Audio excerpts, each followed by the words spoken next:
Diyan mo na yan. Oo nga eh. Oo nga, tara uwi na tayo. Oo, tara uwi na tayo.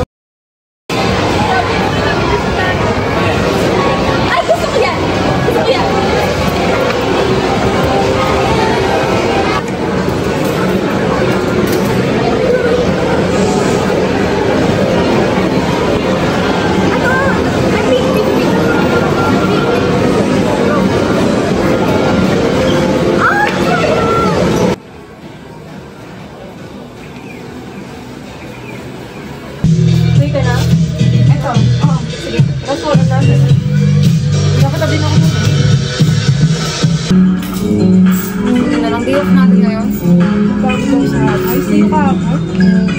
First pa naman.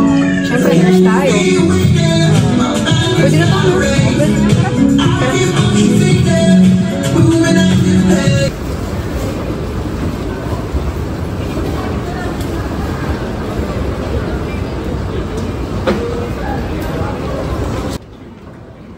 Ay, Maris, anong gusto mo ba? Ay, ano makain mo? Gusto mo to? Papansin ka naman? Uy, tama na yun. Tara na. Oo, si Kuya binaganyan niya ako.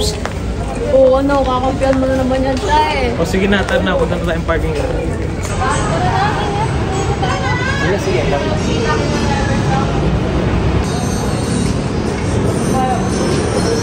Taas na naman ako? Sino hindi aktukin?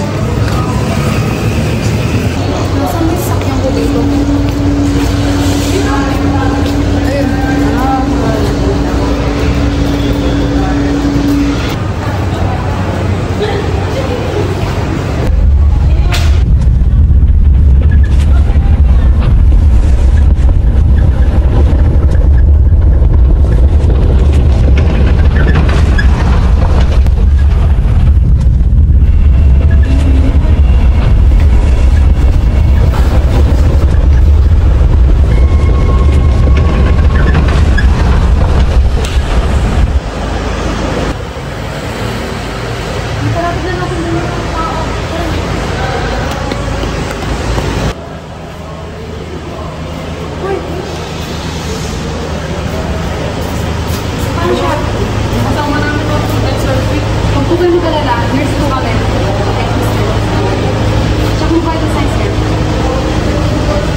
Ayos ka lang ba? Nasakta ka ba?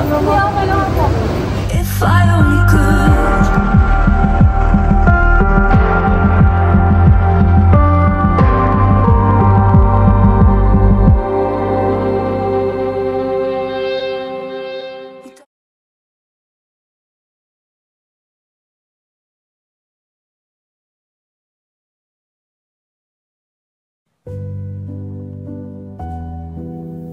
Hello everyone, as you watch our video, here are things that you should do and your loved ones to be safe during an earthquake. Firstly, it's important to stay calm, be informed, and keep your eyes and ears open to updates from local media. Find a safe place to cover, like under a sturdy table or away from windows and heavy objects. Stay there until the shaking stops and it's safe to move around. Keep your phone handy and charge it if possible. Another crucial tip is to check for gas and electrical leaks. If you smell gas or hear strange sound, evacuate immediately and call for help. Be prepared the basic emergency supply kit that includes food, water, and other essentials like a flashlight, batteries, and first aid kit. If you feel overwhelmed by the situation, remember to take a deep breath and practice some self-care. Talk to someone you trust or seek professional help if needed. Lastly, practice regular earthquake drills to keep yourself and your family informed. This is also for ever prepared for any emergency situation. Thank you all for listening. Thank you for listening. Thank you all for listening. You don't wanna hurt me,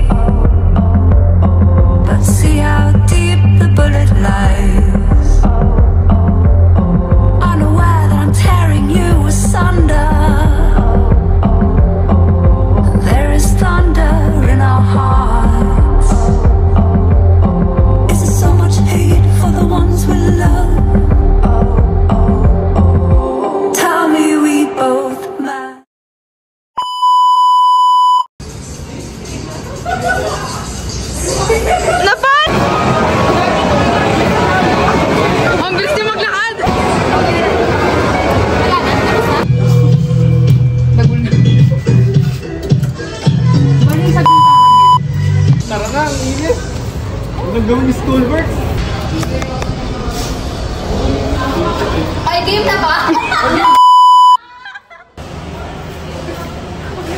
Ayos ka lang ba? Nasaktan ka ba?